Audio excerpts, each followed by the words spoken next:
എപ്പോഴും ഒരു ആള് അത് മദ്യമായാലും മയക്കുമരുന്നായാലും അതിന്റെ ആദ്യത്തെ ഡോസ് ആദ്യത്തേത് കഴിക്കുന്നത് എപ്പോഴും ഒരു ആഘോഷാവസരത്തിലായിരിക്കും. അതിനാൽ രക്ഷിതാക്കളും അധ്യാപകരും അക്കാര്യം ശ്രദ്ധിക്കണം.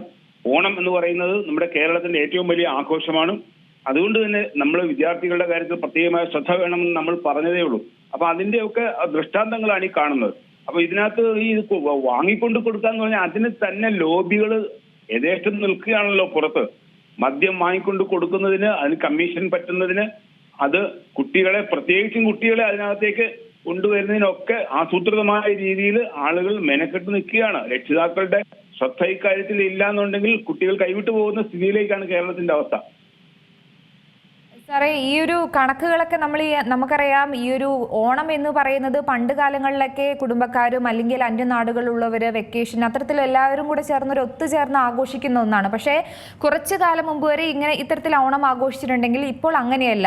ഈ ഒരു അടുത്ത കാലങ്ങളിലായി ഓണം ഒരു വിഭാഗത്തിന് കുറച്ചുകൂടെ ആഘോഷിക്കാൻ ഒരു ലൈസൻസ് കിട്ടുകയാണ്, ഒത്തുകൂടാൻ. പക്ഷേ ഒത്തുകൂടൽ എന്ന് പറയുന്നത് മദ്യം അല്ലെങ്കിൽ ലഹരി ഇത്തരത്തിലുള്ള ഉപയോഗങ്ങൾക്ക് നമുക്കൊരു ലൈസൻസ് കിട്ടുകയാണ് ഉപയോഗിക്കാൻ. സാർ പറഞ്ഞതുപോലെ തന്നെ ഒരു ആഘോഷത്തോടു കൂടെ തന്നെ തുടക്കമാകുകയാണ് പലർക്കും.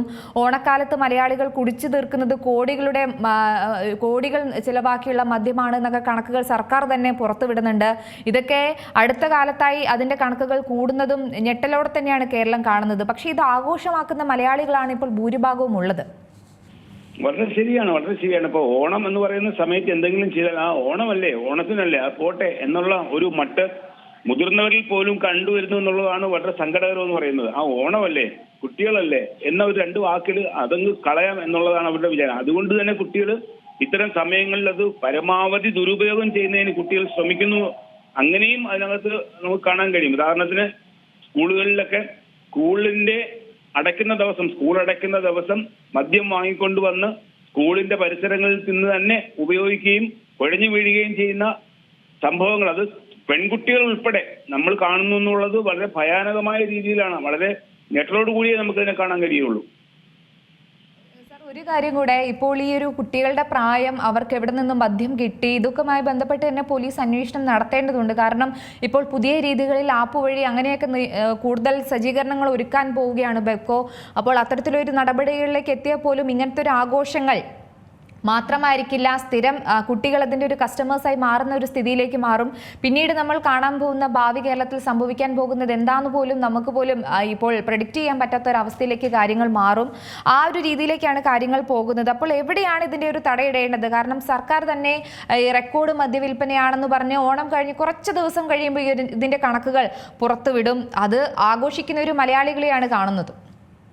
23 വയസ്സാണ് നമുക്ക് മദ്യം ഉപയോഗിക്കാനുള്ള ലീഗൽ ഏജ് എന്ന് പറയുന്നത്.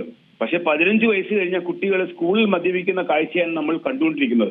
അപ്പോൾ സർക്കാരിന്റെ നിയന്ത്രണങ്ങൾ യാതൊരു തരത്തിലും ഫലവത്താകുന്നില്ല എന്നുള്ളതാണ് നമ്മൾ കാണേണ്ടത്.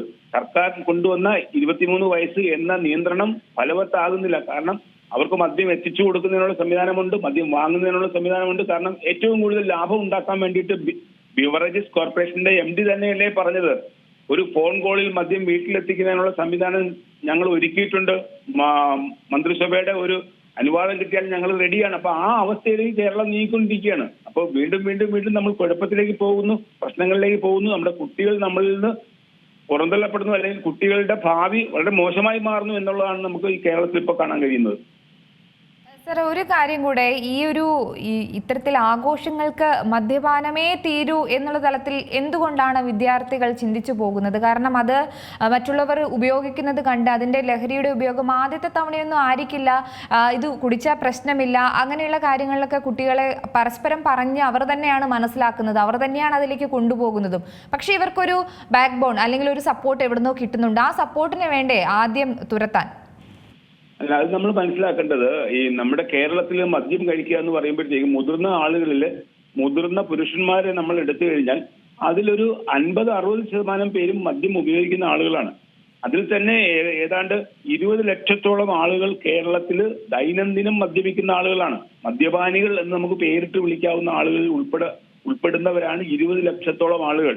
അപ്പൊ ആ ആളുകൾ എന്ന് പറയുന്നത് ഈ കുട്ടികൾ താമസിക്കുന്ന വീടുകളിലുള്ള പുരുഷന്മാർ തന്നെയല്ലേ. അപ്പൊ കുട്ടികൾക്ക് ഇത് ധാരാളം പരിചിതമാണ്.